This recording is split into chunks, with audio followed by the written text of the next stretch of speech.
fact number 3 about me is, pagyayayain niyo ako ng pulutan. First fact, or number 4, 5, 8, number 6 about me, number 7 about me, 8 is, and fact number 9, and fact number 10 about me, guys, is,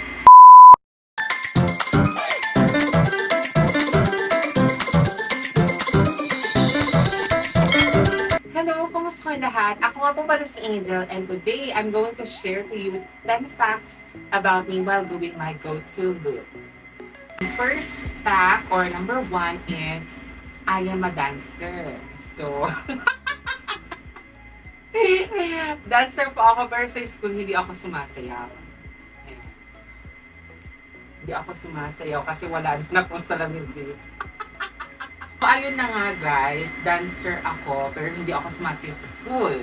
So, ang ginagawa ko na lang is, outside the school ako, nagpa-participate ng mga dancing events and ng mga dancing contests. So, another fact about me is, ako yung founder and ako yung leader ng Fierce Academy, which is an LGBT gay group. Actually, LGBT siya. May mga, may mga bisexual na pa-girl, may mga trans, may mga gay, and yung group namin is talagang kami yung kadugera, and we are representing vegan city sa lahat ng mga stages. Diba? Ayun na nga guys, so tapos tayo mag-prep ng skin using the ordinary glycolic solution. And ang next naman na gagawin natin is using moisturizer.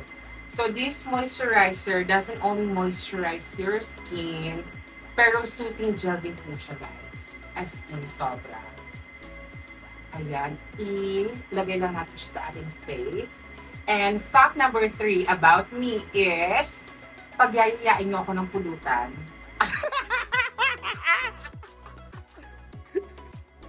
Fact number 3 is, pag yayayain nyo ako ng inuman, make sure na dapat mas madami yung pulutan, girls. Actually, yung pulutan, hindi lang naman ako yung nagda-benefit. All naman lahat ng my friends is, lahat sila kung fu. Kung pumulutan, wagas. So, ganun na nga, guys. And then, i-even lang natin yung moisturizer natin. Lagyan din natin yung neck. Lang. Ayan, since tuyo na yung ating moisturizer, proceed naman tayo sa sunblock. And ito is from Skin by BYS. So since outdoor person tayo, dapat kailangan natin ng sunblock to protect our skin from sun ultraviolet rays. And fun fact about me, number 4, if usapang celebrity naman guys, ang pinaka-idol ko talaga, walang iba, ang nag-iisa. The General's daughter. Miss Angel. Ha? Ayan. So, siya na nga, girls, yung pinaka-bet or pinaka-favorite kong celebrity of all time. Simula pa nung elementary ako, I used to watch her teleseries like Darna, Mulawin, Mahika, Ikaw ang tanging pag-asa. So, ayun na nga, girls, as in sobra. So, kaya ang ginagamit kong screen name din is Angela. Ha? So, tapos na tayong i-prep ang ating skin and pupunta tayo sa powder foundation. So, ang pinaka-bet kong gamitin is itong Dr. Sensitive na All Day No Sebum Blur Powder. Hindi ko alam. Hindi ko talaga alam, guys. So, eto nga. Ito yung ginagamit ko in the shade, ano pang shade to? Basta, translucent siya pero ano to, normal or nude. Hindi ko sure. Basta Dr. Sensitive.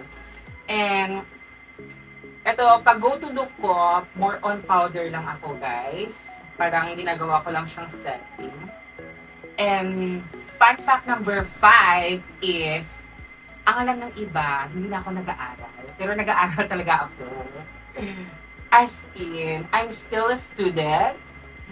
And ito yung sikreto kong malala, guys. Kasi, yung mga kaibigan ko, sila lang talaga yung nakakaalam about this. And also my mom and my sister. So, nakailang school na nga ako.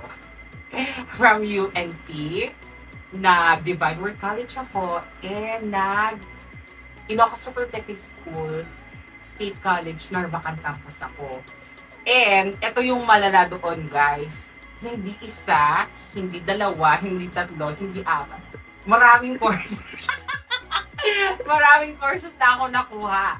So, first is nag-CTE ako sa UNT, BPED major, MAPE major. So, napariwara ako, napunta ako sa College of Fine Arts and Design.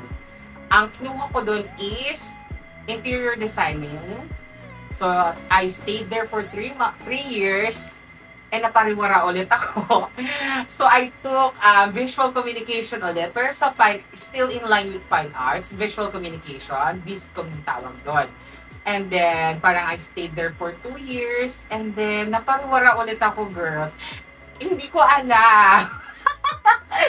And dahil wala na akong choice, kasi hindi ko hilig ang painting.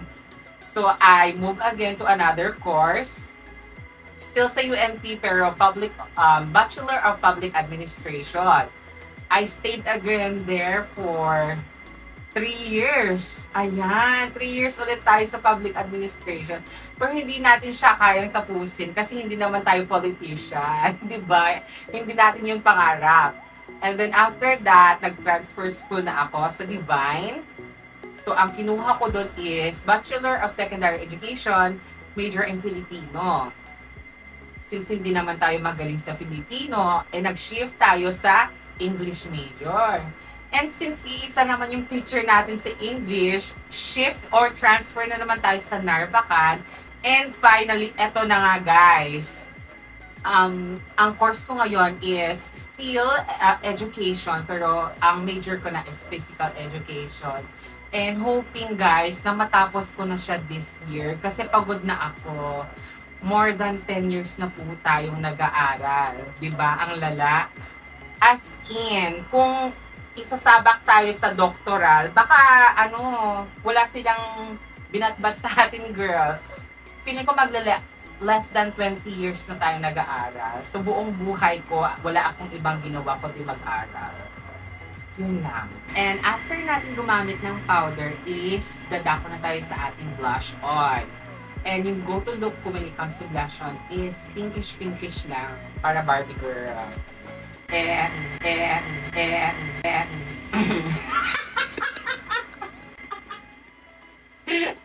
so, ayun na nga girls. Yung blush on natin is pink for today. And fun fact number 6 about me is, I like basketball. Basketball, kasi I love watching basketball. Hindi ako naglalaro ng basketball. Pero I love basketball kasi ang daming baby boys.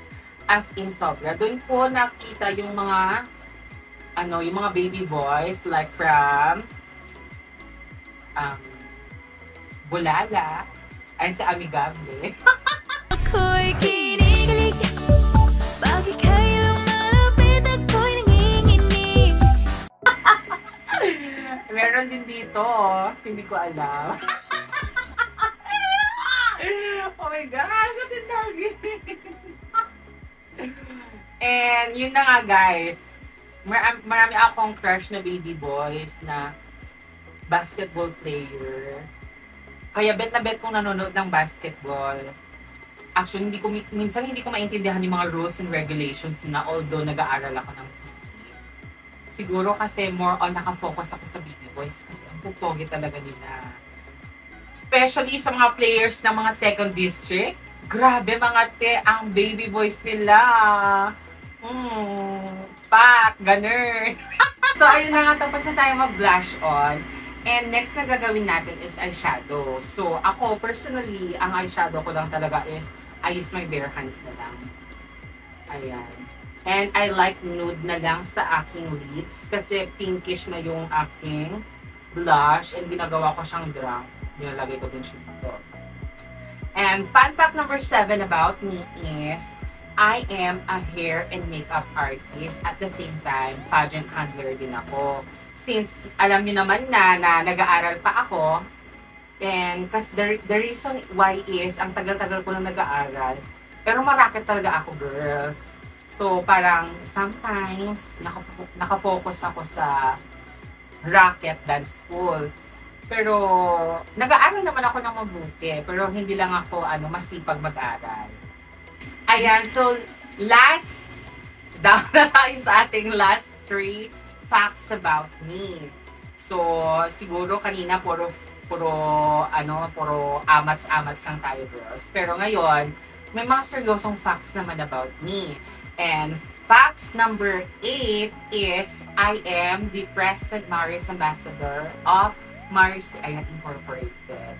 Yes, aside from joining beauty pageants, yung beauty pageants namin dito talaga is not only for beauty and brains, pero we have purposes. And actually, yung pangalawang try ko, dun na lang ako nag-title. Kasi nung first try ko, I landed as second runner-up. And then, I had to wait 1 year to, transfer yung crown? Turnover? Hindi ko sure, guys. Basta ganon. So, I waited 1 year. And then, nung nag-come back na ako, as in, sinabi ko sa sarili ko, dapat, well-prepared and dapat solid talaga yung advocacy ko. Nung first sabak ko, kung ano yung advocacy ko, in-empower ko lang siya. And finally, guys, pasok sa banga and we have the crown for this. So, ayun na nga, guys. As an ambassador, di ba sabi ko, beauty queen with a purpose. Here comes fact number... Fun fact number 9! 9! 9! 9!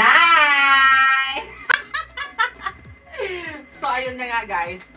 Since ambassador ako and it is beauty with a purpose, ang ginagawa namin is we do community services, hindi lang yung LGBTQ, pero the whole community. So, ang ginagawa namin is HIV screening, nag-aalay gupit kami, nag-HIV lecture kami. At the same time, tumutulong din kami sa mga schools, like Brigada, and ano nga ba yung, So, tumutulong din kami sa mga schools, like Brigada Eskwela, if ever na nagre-request sila mga aligupit, nagpapatulong. And, ano pa nga ba? Even outreach programs, like if, like yung ginagawa namin, guys, tuwing may calamity, tumutulong kami hindi lang dito sa barangay namin, kundi sa ibang lugar din, outside Ilocos Sur, para makatulong sa iba. Like, nagsishare kami ng water, relief goods, basta lahat ng essential resources na kailangan nila. Kasi, together as one, we can make a brighter day. Tama, mali? Down to our last fact or fact number 10 about me. And before that, mag-lipstick muna tayo kasi hindi tayo lalabas nang hindi pouty and fresh ang ating lips. Ayan. Yeah. Nude-nude lang ang atake natin. And fact number 10 about me, guys, is isa tayo sa mga awarded this year ng 10 Outstanding Youth Leaders of Ilocos Sur. Clap naman tayo dyan! So, ayun na nga, hindi lang tayo puro rampa, hindi lang tayo puro tawa, but at the same time, we serve as an inspiration to other people or to the LGBT community na hindi porket, we are considered as the third gender or ganun na nga, is may pakinabang tayo hindi lang para sa pamilya kundi para sa lahat ng taong naniniwala sa atin. And I am very thankful for Maris Ayat Incorporated for giving me the opportunity and platform para makatulong sa iba and pati na rin sa lahat ng mga taong naniniwala sa akin. And since alam nyo na yung 10 facts about me, Yes, ako nga po. Wala nang iba. This is Angel. Bye-bye! Salamin sa dingding na ng pag-ibig.